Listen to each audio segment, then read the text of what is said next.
So for those of you who've been watching my videos for a while, you probably remember Chantelle, our doctor of physical therapy from Work-Right Northwest. Now, I get this question all the time, and we even have a very popular blog article on it on allysafety.com. But I wanted the chance to ask Chantelle this particular question because it's one that we deal with way too often, and I've never heard a really good answer on it. So the question is, Chantelle, for people who work on concrete floors like the one that we're on today, day in and day out, and they suffer pain from it, what are some ways that they can deal with the pain and prevent it from becoming an actual injury? How long do we have again?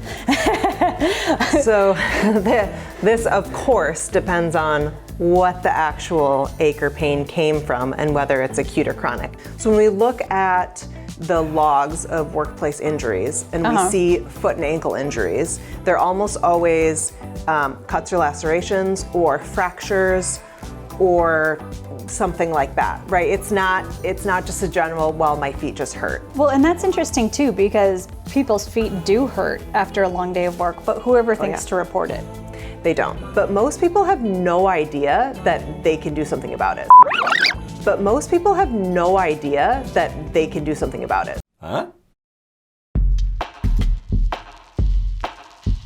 Woo!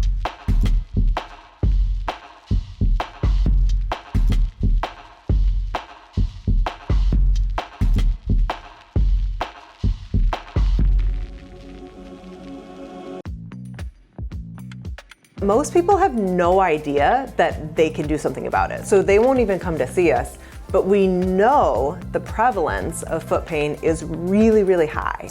Let's say somebody comes into my office, the safety office, and they say, I work on a concrete floor all day, I've got this foot pain, what can I do about it? So what we'll do is we'll say, okay, well, let's see if we can switch up the amount of time you're standing, maybe get you a chair for part of your tasks. Then maybe we'll do ergo mats on the floor. We might do insoles, and we also will probably encourage you to get the best pair of safety shoes that you possibly can. We can do all of that, and maybe they'll have some changes, but really we need to make the body stronger and more robust, which is strengthening. I mean, that sounds nice, but it's like, how do you strengthen your feet? Like, what am I gonna do for that? I'm gonna do that today. That sounds weird. And I hope no weird feet people start watching this video. So we have some strengthening that's largely like the core, legs, and feet. So we're not just talking about feet. I'm like a broken record with this, but we always have an injury or an ache or pain for a reason, and that's because whatever we've loaded on our body, it has exceeded its capacity to be able to deal with it. So the most common type of foot pain is called plantar fasciitis, and you've probably heard this term. This is a medical term, which means inflammation of the plantar fascia of the foot, or the soft tissue on the bottom of the foot. It's the most commonly treated condition of the foot, and the prevalence of it is about 10%. So it's a big problem, and it's a problem in the sports setting and in the industrial setting primarily. What's not reflected in the reported workplace injuries is plantar fasciitis, but we know we can guarantee that at least 10% of that industrial population has had an episode or will have an episode. And in fact, a study looking at assembly plant workers found that 24% of the population had ankle or foot disorders. And even more, this is a condition often not reported in the workplace setting or to a physician. Many people just deal with foot pain as a part of their day-to-day lives. The condition of plantar fasciitis itself is largely self-limiting, which means that whatever intervention is used, whatever you do about it, it will likely improve over time. We can do nothing, and eventually it will get better. I would recommend doing at least something, because if you have had plantar fasciitis, it is not fun, and it's a fairly painful condition. And so there are lots of options, because we are human and we're complicated, and that is just how we're built. So something that works for you might not work for something that works for somebody else. Okay, but in those painful times where you are adapting, what can we do to reduce the amount of pain? All of your ergonomic recommendations are perfect, and then we have some other things that we can do as well to work on that pain. So how do you know if you might have this condition versus just foot pain, right? Yeah. It's not due to any particular action, injury, or sudden onset. You could have pain with walking or with standing. Typically, the most painful steps are right away in the morning, when you get out of bed and you put your feet on the floor. So what is not plantar fasciitis? That's also very important. Plantar fasciitis is not tingling, numbness, or loss of sensation in the foot. And it's not in an inability to walk on the foot altogether. So you can walk on it, it just is really uncomfortable. And it will change throughout the day. That's a big one. Got it. Recommendations are to decrease the amount of time standing or walking. Okay. Add support and change up your footwear and increase strength and flexibility. And then you had mentioned insoles. Right. Insoles are a big one. I always recommend insoles because rarely does a shoe have the structure that it needs, which is, I know it's silly. The pair that I always recommend and that I always go to is, they're called Super Feet. Oh, I've heard of that before. And actually, I'll show you. And this is not a sales thing because I am not paid by Super Feet. You can even see kind of how dirty these are. I have a pair of Super Feet in all of my shoes. And so the interesting thing to me is those insoles look super thin, but you say that they're great and they work for you. So how do we know, looking at what to look for? That's a really good, I did not point that out. Okay, so this is actually a firm plastic. Yeah. And it doesn't bend. Okay. Right? So that's where your support is coming from. Oh, and I see. this is more of a pair that you might buy for a running shoe. But the industrial ones will probably have more cushion. And especially if you have plantar fasciitis, you want more cushion. So you heard that. Look for cushion, especially more in the heel, and look for a higher quality sort of insole. And we'll link these down below just so that you have that as well. Yep. And luckily for all the listeners, we partner with Super Feet. They do not pay me, but we do partner with them, and I do truly believe in them. I am not just saying that. And we have a discount code. Oh, cool. So if you put this discount code in, you'll go to Super Feet and you'll do the Fit Finder. And when you go to checkout, you'll put this discount code in, and you'll get 15% off and free shipping, which is pretty big. Yeah, so that adds up awesome. when they're 50 bucks a pair. Yeah. Okay, Definitely. Cool. Well, thank you, Chantelle. So beyond comfortable shoes and insoles, what else can we do? Well, let's talk about some pain relief because nobody likes pain. It makes everybody cranky. So I mentioned one of the worst times is right away when you wake up in the morning. Well, put something supportive underneath you. Okay. So shoes, house slippers, whatever it is, a nice comfortable pair of shoes, you put your feet in them immediately. Okay. A lot of people like to stretch before they get out of bed.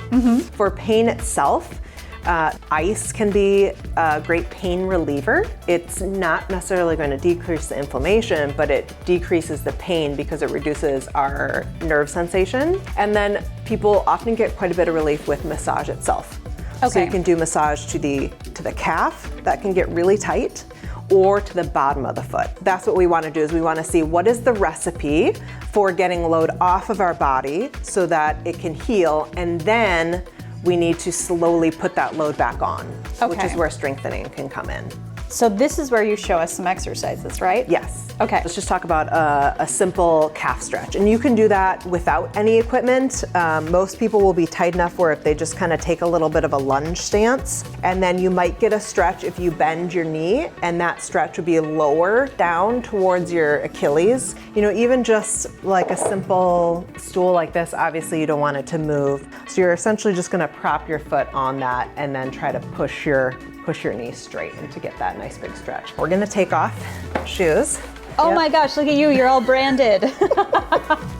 This is how I get my company to pay for pedicures. Yeah. So you can also do some stretching by putting yourself in this kind of figure 4 position, and then you're gonna pull your toes up towards you, and like I said, it's the plantar fascia or the bottom of the foot that is what's irritated. So essentially what you're doing is you're stretching the bottom of that foot. You can also dig your thumb into there and do some trigger point type work. Yeah. Or, you know, relax those toes and just do some soft tissue here as well. Get some movement going. You know what I do at home? When I'm having foot pain, I rub a golf ball on the bottom of my foot, just like put it on the floor and rub it around. Exactly. That really helps. Yep. Anything like that to just like push in and roll around. That's another great massage technique. All right. Then we also talk about mobility of the foot. So we have lots of muscles on the bottom of our foot, and most of us have kind of poor ability to move different parts of it. And so we also talk about, let's just try to get those toes moving a little bit and get some toe mobility, because each one has different muscles. Did you hear that, guys? So yeah, so you kind of have to like really communicate with them, because they're like, oh no, we move as a team. Yeah. Like, no, you don't. You actually move separately. There's an I in team. Yeah. So here's what we're gonna do first, is just try to lift your big toe, okay? So you'll keep all of the other toes. I know. It can take some practice, and most people don't believe me, and I say, you can. Here, I'll show you. It just takes a little bit of practice. I'm cheating because obviously I already practiced. Yeah, if I'm honest though, I feel kind of betrayed because I've known you a long time. I didn't know you could do cool tricks like this. Everyone can do cool tricks like this. Speak for yourself. This movement isn't happening. The easier one is to keep the big toe down and lift the other four. So we have one muscle that goes to the big toes and another muscle that goes to the other four. I mean, so okay. You can't move the other four individually, but you can move the big toe individually. Okay, so just, I think I'm gonna have to practice this. Yeah, for sure. It does, it takes some practice. So to do those kind of things, and then also what I call piano toes, or like your toes are playing the piano, you're gonna put them down one at a time. And you can go back and forth. I mean, you're very skilled at this. It's like learning from the master. I don't have any foot pain either. Oh. So those are all easy things we can do. Anything else that we should know? I don't typically recommend taking medication unless you really have to. It's fine short term, you're gonna take it for a couple days, 2 weeks max. I mean, that's quite a bit. But we all know people who've taken it for like months at a time, or like a long, long time. It isn't good to take. It also masks what you're doing that might be overloading the tissue. Okay, so you're not aware of your own pain. Exactly, okay. Yeah. If you have to do it for short periods of a time, and make sure that you're not doing it chronically. Okay, so those are all great tips, and I appreciate your help on this, because like I said, I've gotten a million questions. It's the most popular blog article on our blog. And so I know there's a lot of you out there that are suffering from it as well. So I hope that was helpful for you. If it was, leave us a comment below and make sure to let us know if you want to see more videos like this. Again, thank you guys so much for watching, and until the next time, we'll see you guys later.